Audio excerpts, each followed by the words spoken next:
саламатсыздарбы, урматтуу теле көрүүчүлөр, радио угармандар жана урматтуу журналисттер.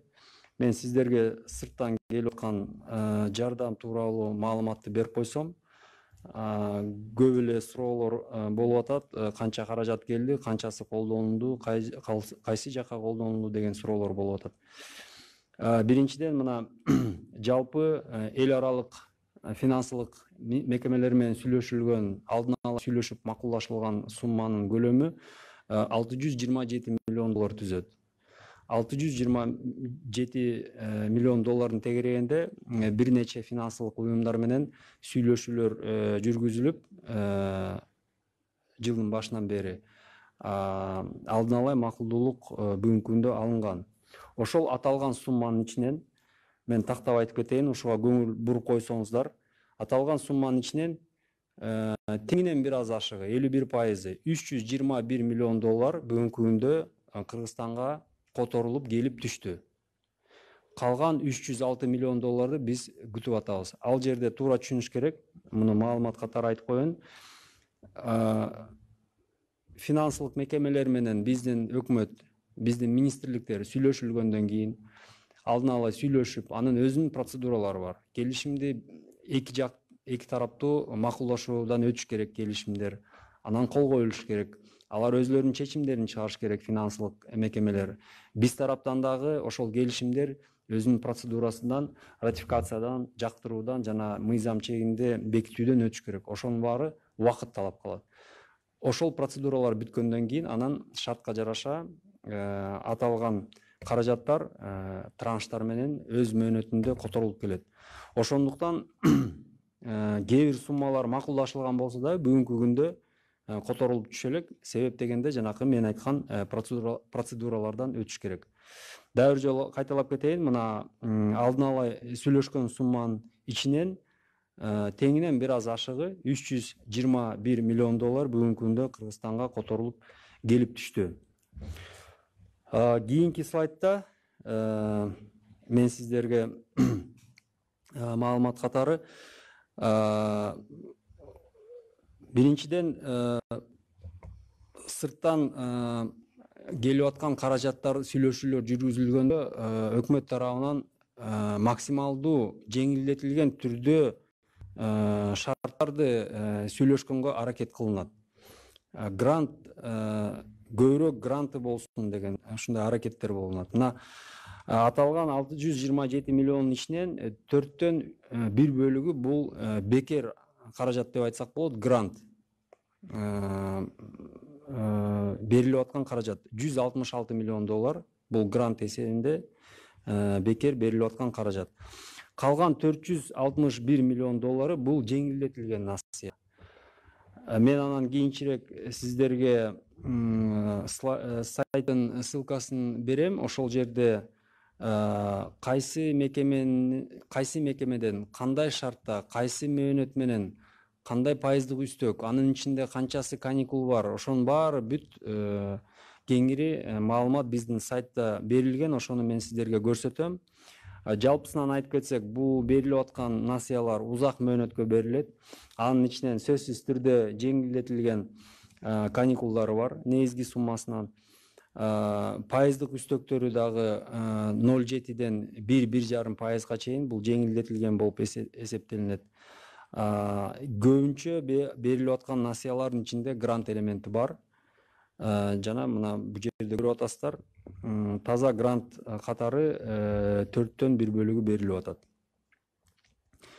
Кийинки слайдта болсо, урматтуу жарандар, кайсы финансылык мекемелерден канча каражат берилип атканы көрсөтүлүп турат. Мына бул жерде тизме менен кетсек,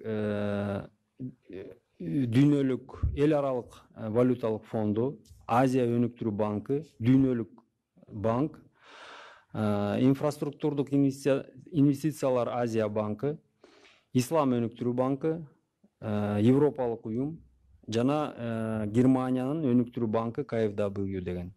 Мына ушу 7 финансылык мекемеден биз каражаттарды сүйлөшүп алган жатабыз. Бул жерде таблицадан көңүл бурсаңыздар, жана мен айткандай 627-нин ичинен 321 келип түшүп атат. Анын ичинен эл аралык валюта фондунан 2 траншта алдык, $242 миллион. Азия өнүктүрүү банкынан $50 миллион алдык, жана Дүйнөлүк банктан медициналык буюмдар жана дары дармектерди сатып алууга $2 миллион ашык келип түштү. Жана Европалык уюмдан $27 миллион алдык. Мен сиздердин көңүлүңүздөрдү могу таблицанын оң ылдыйкы бурчуна көңүл бурат элем. Мына $173 миллион деп турат. Бул $173 миллион келген акчанын ичинен сарпталган каражат. Мына дайыр жолу кайталап кетейин. $321 миллион Кыргызстанга келип түшүп атат. Ошол келип түшкөн акчанын ичинен $173 миллион сарпталды. Калганы мына 321ден 173'tü алсак, калган 148 миллион бүгүнкү күндө Улуттук банкта биздин борбордук казначействонун эсебинде эч коротулбай ошол жерде турат толугу менен. Ошондуктан жана суроолор болуп атат, көп эле каражат келип атат, ошонун баары кайда кетип атат деп. Мына өзүңүздөр көрүп атасыздар, бүгүнкү күндө жалпы каражаттын жалпы суммасынан $173 миллион гана биз сарптап атабыз. Калган каражаттар же келе элек, же келсе дагы Улуттук банктын эсебинде турат. Кийинки слайд. Жалпысынан мына урматтуу жарандар, бизге келип аткан каражат эки багытта жумшалып атат деп айтсак болот. Бул биринчиден бюджеттин чыгашаларын жапканга. Баарыбызга белгилүү, ушул илдетке жараша, ушул илдетке байланыштуу, ушул кризиске байланыштуу бизде бюджетте абдан чоң жоготуулар болуп атат. Бүгүнкү күндө мына бажы кызматынан, салыктардан бир топ түшпөй алган каражаттар болуп, бирок ошол эле учурда биз бюджетте көрсөтүлгөн чыгашаларды өз убагында төлөп беришибиз керек. Ошондуктан сырттан келип аткан каражаттын көбүнчөсү ошо бюджеттин чыгашаларын жапканга жумшалып атат. Мына биринчи таблицадан көрсөңүздөр, эл аралык валюта фондунан жана Азия өнүктүрүү банкы, Европалык уюмдан келген каражаттар бүт эле ушул бюджеттин чыгашаларын жапканга жумшалып атат. Мына бул жерде дагы жанакы суммалар көрсөтүлгөн. Мына $170 миллион сарпталды деп көрсөтүлүп атат. Анын ичинен эл аралык валюта фондунун 120 миллиону жана Азия өнүктүрүү банкынын $50 миллион. Калган каражаты болсо бул Европадан келген 27 миллион жана эл аралык валюта фондунан келген экинчи траншы $148 миллион жалпы суммасы. Бул жана мен айткандай Улуттук банктын эсебинде турат. Кийинки экинчи багыт, мына ылдыйкы таблицаны карасаңыздар, экинчи багыт бул ушул ковид менен күрөшүүгө сатып алынып аткан дары дармектер, медициналык буюмдар жана жабдууларга жумшалат. Мына бүгүнкү күндө Дүйнөлүк банктын долбоору ишке ашырылып атат. Негизи эле бул Дүйнөлүк банктын долбоору суммасы көлөмү чоңураак. Кээ бир каражаттар бул жерге келип түшкөн, бирок бул медициналык буюмдар, дары дармектер жана жабдуулуктар Дүйнөлүк банктын эрежеси менен строго сөзсүз түрдө ушу Дүйнөлүк банктын эрежеси менен ошолордун шарты менен тендер өткөзүлүп сатып алынат. Бүгүнкү күндө сатып алынган, тендер өткөн суммасы жалпы $2,2 миллион түзүп атат. Ушул $2,2 миллион бүгүнкү күндө мен айткан медициналык буюмдар, дары дармектер жана жабдуулуктар бияка поставка болуп Кыргызстанга алып келинди. Кээ бир тендердер өткөзүлдү, алдын ала предоплаталар болду, акчалар контракт менен төлөндү, бирок ал буюмдар бул жерге келе элек, ошондуктан аны колдондук деп эсептей элекпиз. Аны улам сайын келген сайын биз бул жерде маалыматты толуктап турабыз. Кийинки слайдда, урматтуу жарандар, мен жана айтып кеттим, $170 миллион бюджеттин чыгашаларына жумшалды деп. Бул жерде мына өзүңүздөр көрүп турасыздар, кеңири кайсы беренелерге, кайсы чыгашаларга кеткени көрсөтүлүп турат.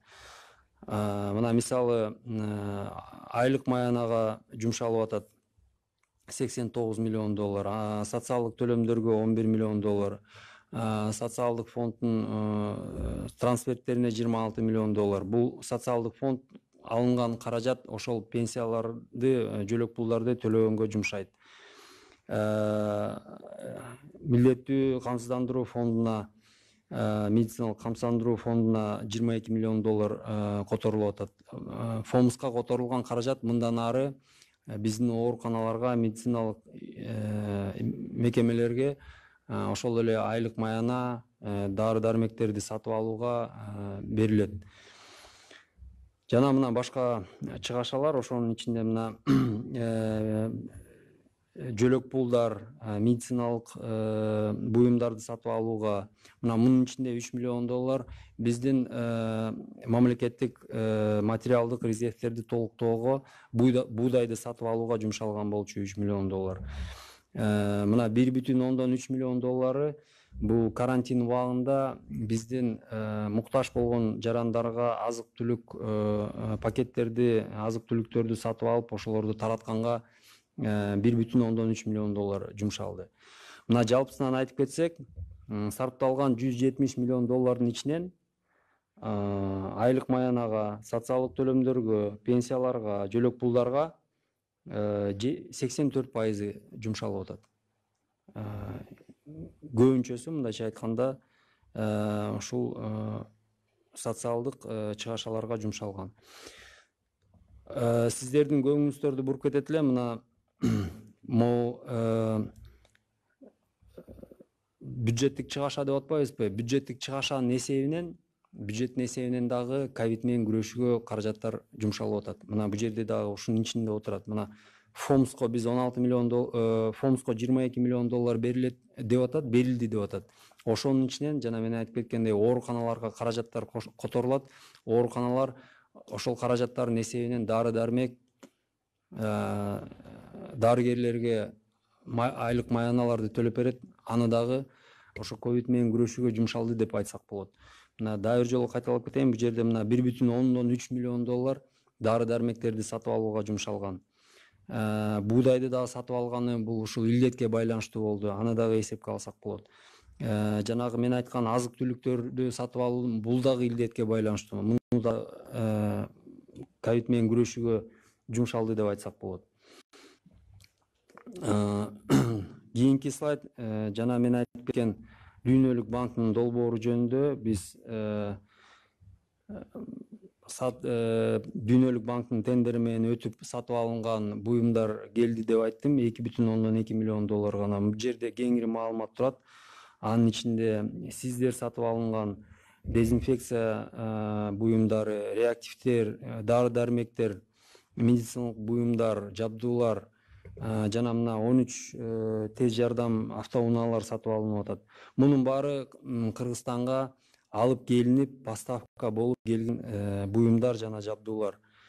Дагы бир жолу кайталап кетейин, бул Дүйнөлүк банктын тендеринин алкагында дагы бир нече контрактылар түзүлүп, алдын ала төлөнүүлөр жүргүзүлүп, азыр биз кошумча бул жерге келе турган поставкаларды күтүп атабыз. Улам келген сайын бул маалымат толуктанып турат. Сөздүн аягында мен урматтуу жарандар айтып кетет элем, жана көп суроолор пайда болуп атат. Биринчиден, дагы бир жолу кайталап кетейин, эл аралык мекемелерден түзмө түз сатып алынып аткан медициналык буюмдар же кандай бир башка сатып алуулар болсо, алардын сөзсүз түрдө алардын эрежелери менен, алардын көзөмөлү менен жана алардын менен макулдашуу менен гана жүргүзүлөт. Бул биринчи нерсе.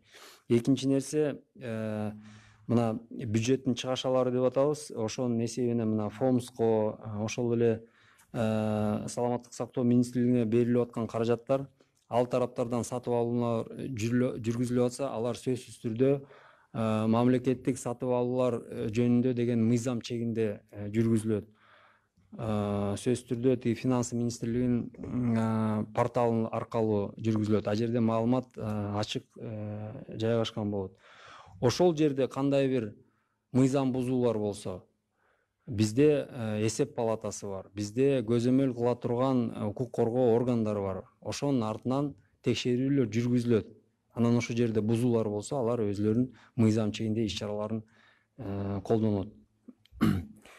Презентациянын аягында, урматтуу жарандар, мына бул жерде ссылка көрсөтүлгөн. Биздин өкмөттүн расмий сайтына кирип, бул жерде эки ссылка көрсөтүлүп турат. Бул биринчи, мына мен азыр айтып берген сырттан келген финансылык жардам жөнүндө кеңири маалыматты ошол жерден алсаңыздар болот.